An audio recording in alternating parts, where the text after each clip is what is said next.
Big Shack woke up in his big house on top of the hill. He looked outside his window at the city below. The sun was just coming up. Big Shack had 5 restaurants in the city. People knew his face from TV shows and food magazines. When he walked down the street, people would stop and ask for his picture. He was famous for his good food and big smile. But today, Big Shack was worried. His friend had called him last night with bad news. The friend said, "I saw something bad at your main restaurant today. A homeless man asked for water, and your workers were very mean to him." They laughed at him and pushed him out the door. Big Shack could not believe it. He always told his workers to be kind to everyone. He came from a poor family himself. When he was young, he sometimes did not have enough food to eat. Now that he was rich, he wanted to help people who did not have much. "I need to see this for myself," Big Shack said out loud. He walked to his big mirror and looked at himself. His clean face, nice haircut, and expensive clothes would never let him see the truth. The workers would act nice if they saw him coming. Then Big Shack had an idea. He would pretend to be homeless. He would see how his workers really acted when they thought he was not there.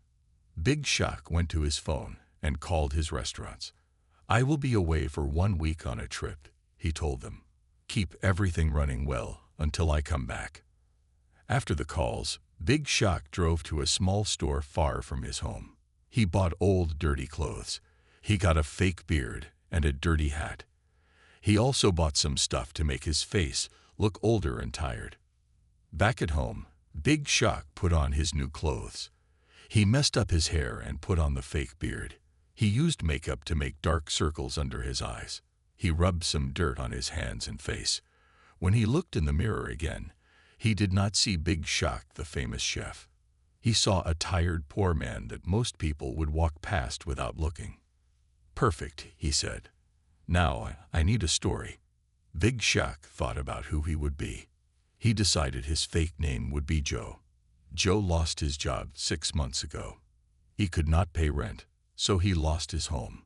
Now Joe lived on the streets, looking for work and food.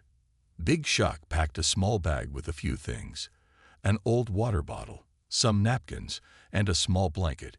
He took out all the money from his wallet except for a few dollars. He could not look too poor or too rich. That night, Big Shack slept in his guest room instead of his big bed. He wanted to feel less comfortable before his plan started. He set his alarm for very early.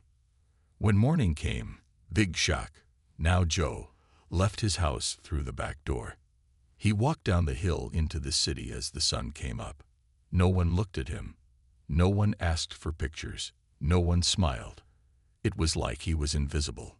Joe sat on a bench in the park across from his main restaurant. He watched as his workers came in to start the day. They unlocked the doors and turned on the lights. Soon, the smell of fresh bread came from the open windows. Joe's stomach made a noise. He was hungry.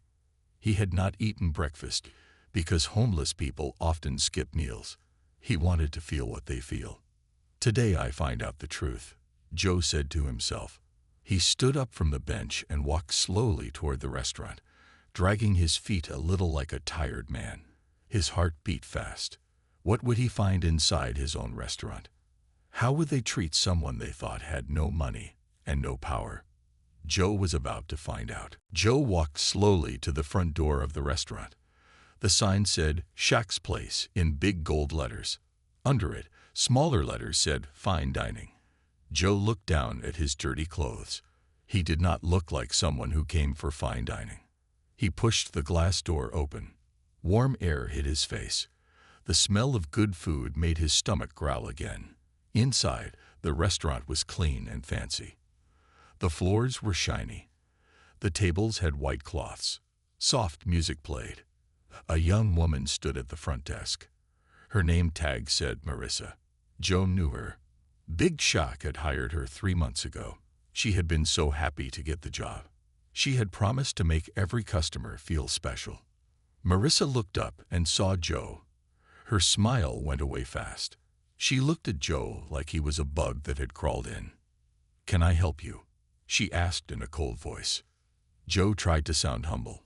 "I'm very thirsty, miss. Could I please have a glass of water?" Marissa's eyes got narrow. "This is not a charity. This is a fine restaurant." "I know," Joe said. "It smells so good in here. I just need some water.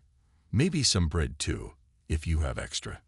Marissa pressed a button under her desk. Soon, a big man in a black suit came over. It was Tim, the security guard. Big Shaq had hired him to keep customers safe. Tim was always smiling when Big Shaq was around. But Tim was not smiling now. He put his hand on Joe's arm. His fingers dug in hard. "You need to leave," Tim said. His voice was like ice. "I just asked for water," Joe said. He was starting to get angry, but he remembered he was playing a part. He made his voice sound scared. "Please, I've been walking all day." "And you can walk some more," Tim said. "Away from here." Just then, another man came from the back of the restaurant. It was Diego, the manager. Big Shaq had trained Diego himself. They had worked side by side for 2 years. Big Shaq had taught Diego everything about running a restaurant. Most important, he had taught Diego to be kind to everyone. "What's going on?" Diego asked. "This person wants free stuff," Marissa said. She made a face like she smelled something bad. Diego looked Joe up and down. There was no kindness in his eyes. "We don't do handouts. There's a shelter 10 blocks down on Pine Street." "I'm not asking for a handout," Joe said. "Just a cup of water." Diego crossed his arms. "Water costs money. The cups cost money. The time my staff spends serving you costs money.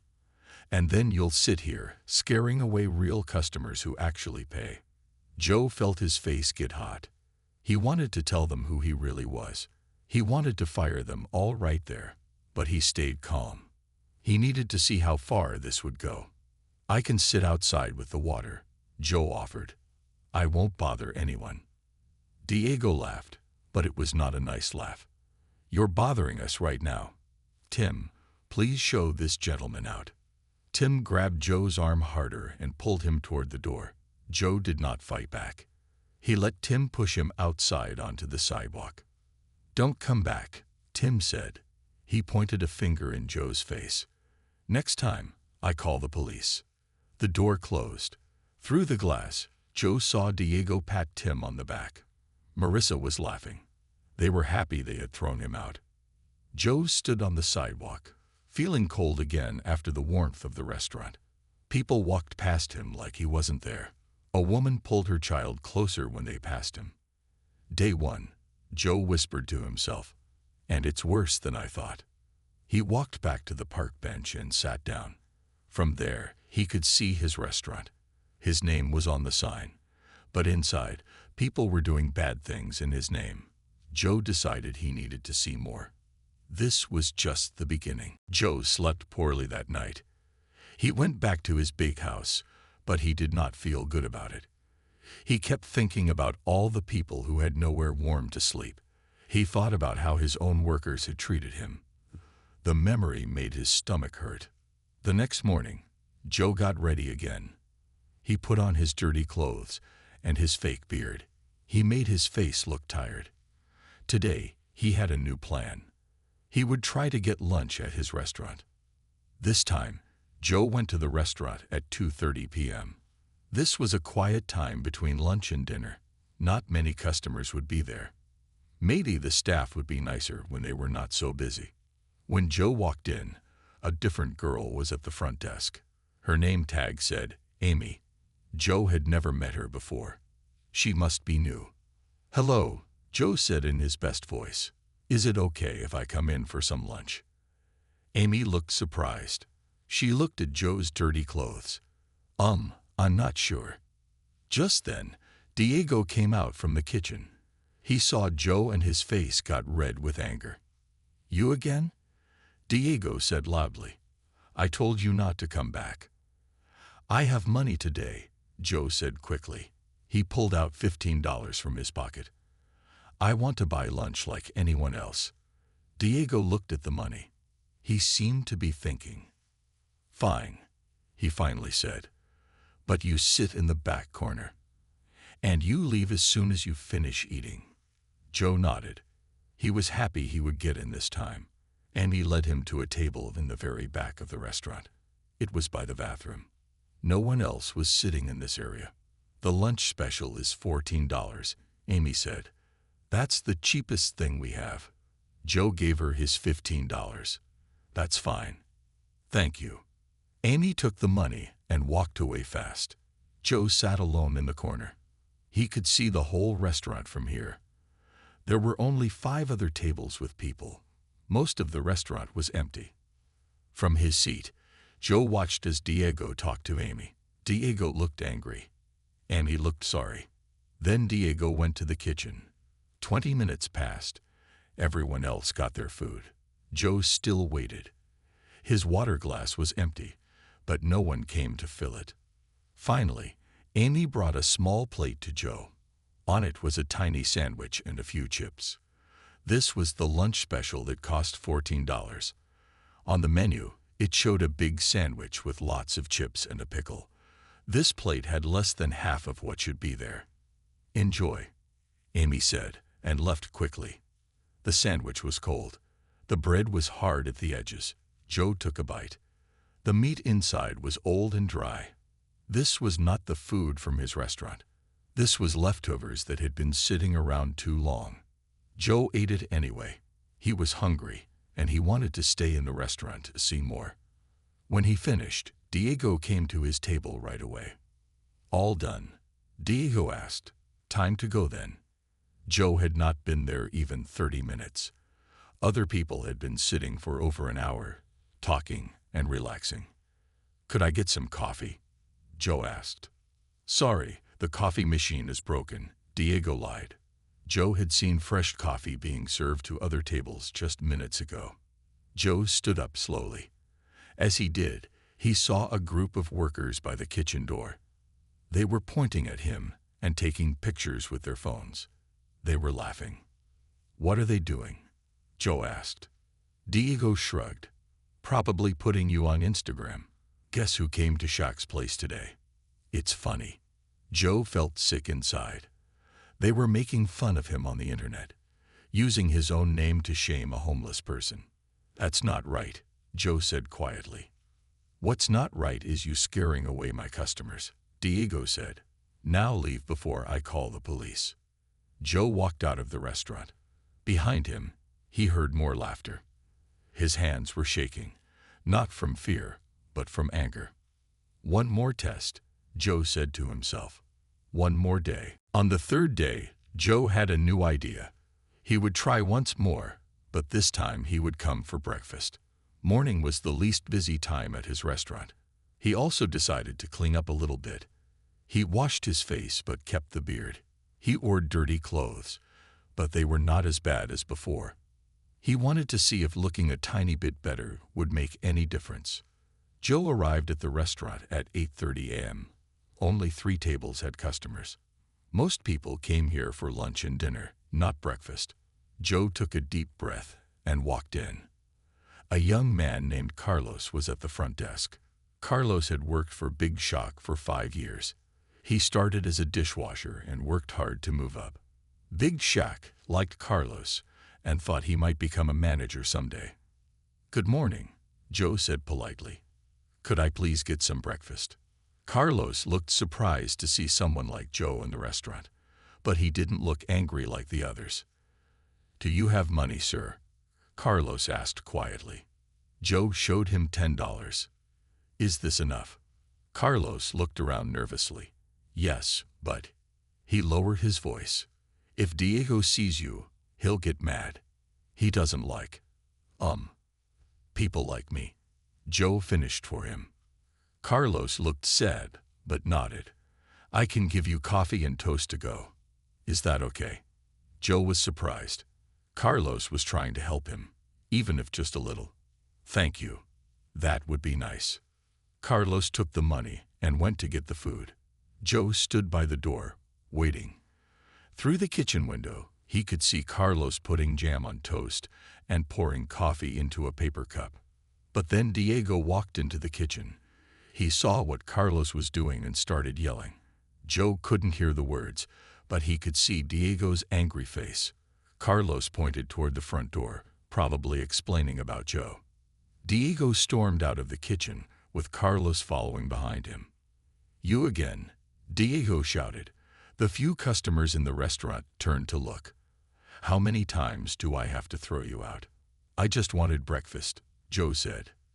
"Carlos was helping me." "Carlos doesn't make the rules here," Diego snapped. "I do. And I say no homeless allowed." He turned to Carlos. "Give his money back and get him out." Carlos handed Joe his $10. "I'm sorry," he whispered. Joe took the money. "It's not your fault," he said to Carlos. Then he looked at Diego. "I'm a person, just like everyone else. I have money to pay. Why won't you serve me?" Diego laughed. "You think this is about money? Look at you. You'll drive away my real customers. Big Shaq would throw you out himself if he was here." That was too much. Joe felt his anger rise. "Don't tell me what Big Shaq would do," he said, his voice getting louder.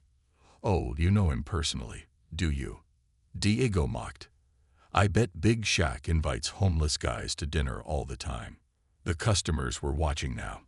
Some looked uncomfortable. Others were recording with their phones. "You don't know anything about Big Shaq," Joe said. His voice was shaking. "I know more than you, old man," Diego said. "I've worked for him for years. And he cares about his business, not about bums looking for handouts." That was the final straw. Joe had seen enough. 3 days of watching his restaurant treat people badly was more than he could take. "I've seen everything I need to see," Joe said quietly. "What's that supposed to mean?" Diego asked. "It means," Joe said, "that I'll be back tomorrow. And things are going to change around here." Joe turned and walked out of the restaurant. Behind him, he heard Diego laughing with the other staff. But Carlos wasn't laughing. He looked worried. Joe walked straight to his car, parked a few blocks away. His mind was made up. Tomorrow, he would not be Joe the homeless man anymore. Tomorrow, Big Shaq would return. The next morning, Big Shaq stood in front of his mirror. He shaved off the fake beard. He washed all the dirt from his face. He cut his messy hair and made it neat again. Then he put on his best suit, the one he wore on TV. He put on his gold watch and his clean shoes. When he looked in the mirror, he saw Big Shaq again, not Joe. "Time to fix my restaurant," he said to himself. Big Shaq drove his fancy car to the restaurant. He parked right in front. It was 11:30 a.m., the start of lunchtime. The restaurant would be getting busy soon. When Big Shaq walked through the front door, everyone stopped what they were doing. Marissa at the front desk almost dropped her phone. A waiter carrying plates stood still with his mouth open. No one had expected to see Big Shaq today. He was supposed to be away for a week. "Good morning, everyone," Big Shaq said in a loud, clear voice. "I'm back early, and we need to talk." Diego came running from the kitchen. He had a big smile on his face, but his eyes looked worried. "Big Shaq, what a surprise," Diego said. "We weren't expecting you until next week." "I know," Big Shaq said. "That was the plan." Big Shaq looked around the restaurant. Many tables had customers. They were watching with interest. "Diego, I need to speak with all the staff right now," Big Shaq said. "It's very important." Diego looked nervous. "But, sir, we have customers. Carlos can wash the front," Big Shaq said. "Everyone else in the private dining room." Now, the staff looked at each other with worry. They followed Big Shaq to the big room at the back of the restaurant where special parties were held. When everyone was inside, Big Shaq closed the door. The staff sat at the long table. Big Shaq stayed standing. He looked at each person one by one. Marissa, Tim, Amy, and all the others looked down at the table. Only Carlos looked Big Shaq in the eyes. "For the past 3 days," Big Shaq began, "I have been coming to this restaurant." The staff looked confused. "But you've been away," Diego said. No, Big Shock said. I've been right here. But you didn't see me. Or maybe you did see me, but you didn't think I was important. Big Shack reached into his pocket and pulled out the fake beard. He held it up for everyone to see. I was Joe, he said, the homeless man you threw out 3 times. The room went very quiet. Marissa's face turned white. Diego's mouth opened, but no words came out. Tim looked down at his hands. Amy started to cry. I wanted to see how my restaurant treats people, Big Shack explained. All people. Not just the rich ones or the clean ones or the ones in nice clothes. I wanted to see if we really live up to what I've always taught you, that everyone deserves respect. Big Shack looked at Diego. You said I would throw a homeless person out myself. You said I care more about business than people. Is that what you think of me? Diego couldn't speak. He just shook his head. I built this restaurant from nothing. Big Shack continued. When I was young, I was poor. Some days I didn't have food to eat. I know what it's like to be hungry and have people look down on you. Big Shock walked around the table slowly. I saw how you treated me. I saw you laugh at me. I saw you take my picture to make fun of me online. I saw you give me old food and charge me full price. He stopped behind Carlos' chair and put his hand on the young man's shoulder. And I saw one person who tried to help, even a little bit. Thank you, Carlos. Carlos nodded but didn't speak. Big Shack went back to the head of the table. Everyone waited to hear what would happen next. Would they all lose their jobs? The room was so quiet you could hear people breathing. After a long silence, Big Shock finally spoke again. His voice was calm, but everyone could feel his anger. I have 2 choices, he said. I can fire all of you right now, or I can try to teach you something important. Diego found his voice at last. Please, Big Shock, we didn't know it was you. We would never treat you that way. Big Shock shook his head. That's the problem, Diego. You shouldn't treat anyone that way, not just me. A person's worth isn't in their clothes or their money. Tim, the security guard, spoke up. But sir, we were just trying to protect the restaurant. Homeless people can scare away customers. Is that what you think happened when I came in as Joe? Big Shack asked. Did I scare people? Did I cause trouble? All I asked for was water and a little kindness. The staff looked down at the table. No one had an answer. Here's what's going to happen, Big Shock said. First, Diego, you are no longer the manager. Diego's face fell. He looked like he might cry. Carlos will be the new manager, Big Shock continued. Carlos looked up in surprise. Me, but I've never been a manager before. You showed kindness when others didn't, Big Shock explained. That matters more than experience. Big Shock turned back to the others. For the rest of you, I have a choice. You can leave now and find new jobs, or you can stay and learn to be better. What does that mean, learn to be better? Marissa asked softly. It means, Big Shock said, that for the next month, everyone who stays will spend 1 day each week working at the homeless shelter down the street. You will serve food, clean floors, and talk to the people there.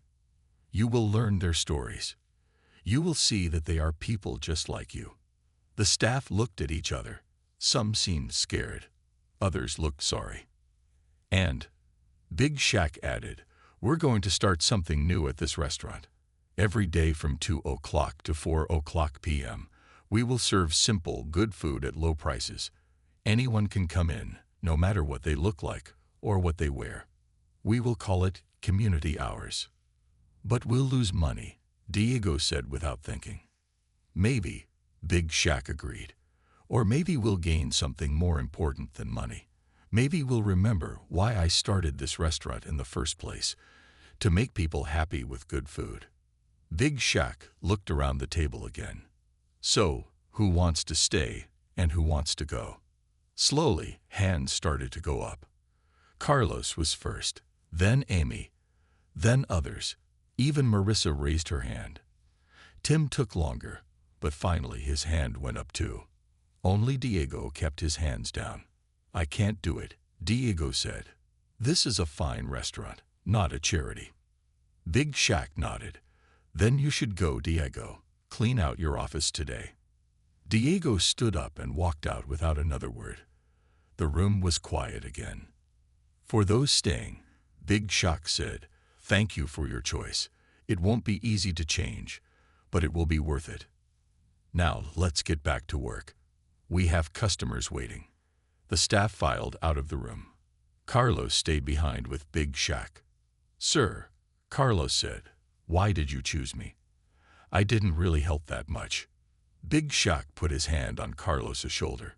"You were the only one who saw me as a person, not a problem. That's a good start. The rest, we can teach." Carlos smiled. "I'll do my best." "I know you will," Big Shack said. "Now let's go tell the kitchen about our new community hours. We have a lot of work to do." Together, they walked out to begin the changes at the restaurant. Big Shack felt better than he had in days. Sometimes, to fix something broken, you had to see it from the outside. He had seen his restaurant through new eyes, and now he could make it better. 1 month later, Big Shack's restaurant looked very different. The sign outside still said, "Shack's Place," but underneath, new words had been added. "Good food for all." Inside, the tables still had nice cloths, but the faces of the people sitting at them were more mixed. Some wore suits and fancy dresses. Others wore simple work clothes. A few even looked like they might not have a home. Carlos had turned out to be a good manager. He was kind but firm. He made sure the food was always good and that every person who came in was treated well. The staff who had stayed were learning too. Their time at the homeless shelter had opened their eyes. Today was a special day. Big Shack had invited newspeople to the restaurant to talk about the new community hours. Cameras were set up in the dining room. Big Shack stood in front of them with Carlos beside him. 1 month ago, Big Shack told the cameras, "I learned something important about my own restaurant. I learned that we had forgotten what matters most, treating all people with respect." Big Shack explained how he had dressed as a homeless man and tried to get service at his own restaurant. He told how he had been turned away and treated badly. The newspeople wrote everything down. But today, Big Shack said with a smile, "Things are different.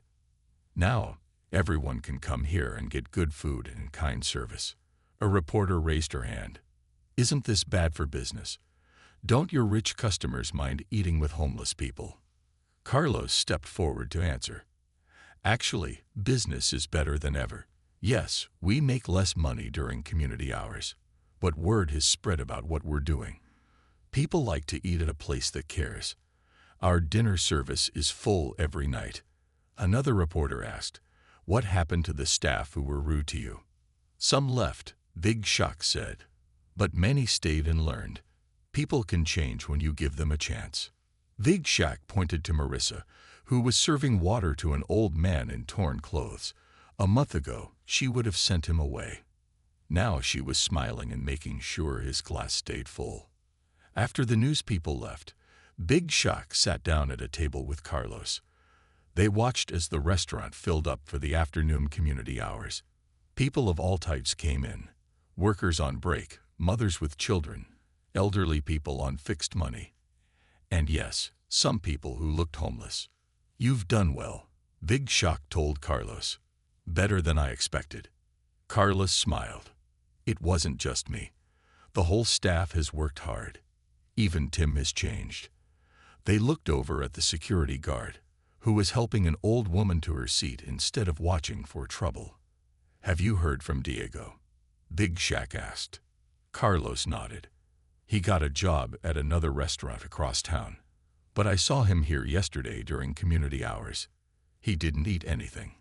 He just watched for a while and then left." Big Shack nodded. Maybe even Diego was starting to think differently. A woman approached their table. She wore clean but very old clothes. She looked nervous. "Excuse me," she said to Big Shack. "Are you the owner?" "Yes, I am," Big Shack said with a smile. "How can I help you?" "I just wanted to say thank you." The woman said, I lost my job 3 months ago. I've been having a hard time. This is the first restaurant I've been in for months where people didn't stare at me or make me feel bad. Big Shock stood up and shook her hand. You're very welcome here, ma'am. Would you like to join us? The woman looked surprised but happy. I would like that very much. As she sat down, Big Shock felt warm inside. This was why he had started cooking in the first place, to make people happy with food. Somewhere along the way, he had forgotten that people meant everyone, not just those who could pay the most. Tell me your story, Big Shock said to the woman. And he listened, really listened, as she began to talk. 3 months had passed since Big Shock went undercover as a homeless man. His story had spread far beyond his restaurant. The news showed his picture and told how he had changed his business. Other restaurant owners called him to ask about community hours. Some even started their own programs to help people in need. Big Shock didn't stop with just his one restaurant. He began to change all 5 of his restaurants across the city. Each one now had community hours. Each one welcomed all people, and all of his staff spent time at homeless shelters and food banks. Today, Big Shock was getting ready for something new. He stood in the kitchen of his main restaurant, watching his cooks prepare for a special dinner. The dining room was set up with 20 tables, but no customers would pay for food tonight. Tonight was only for people who had no homes. Is everything ready? Big Shock asked Carlos. Carlos nodded. Yes, sir. The buses will bring the guests at 6 o'clock. The food is almost done. The staff is all here.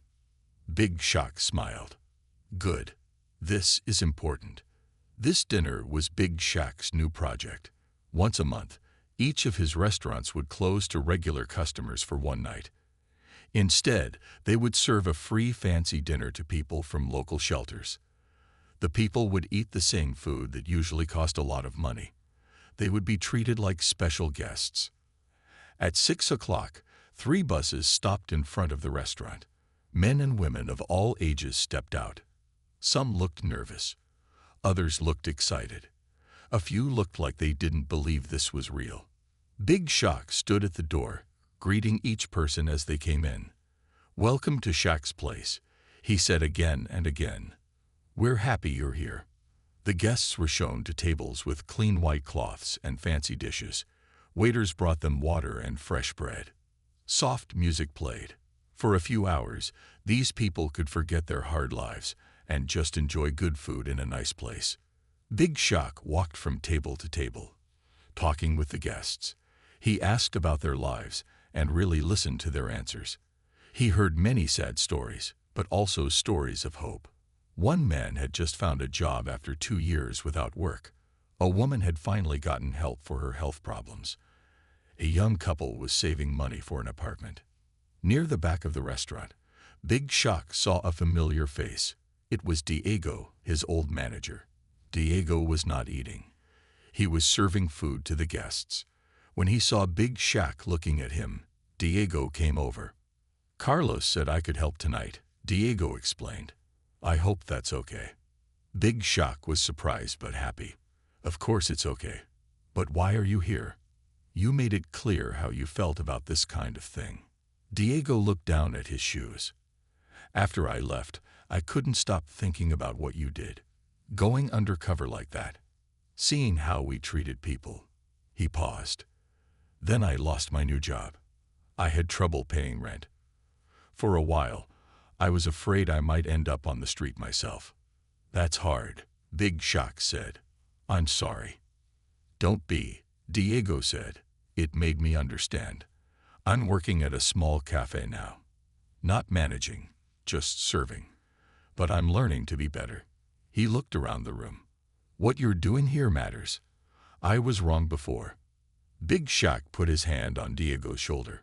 We all make mistakes. The important thing is to learn from them.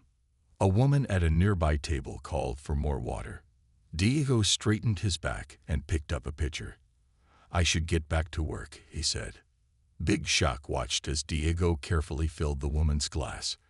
Maybe Diego would never work for him again, or maybe someday he would. Either way, Diego was changing, just like Big Shack's restaurants were changing. And that was a good thing. 1 year had passed since Big Shack went undercover as a homeless man. His life had changed in ways he never expected. Yes, his restaurants were still doing well. In fact, they were more popular than ever.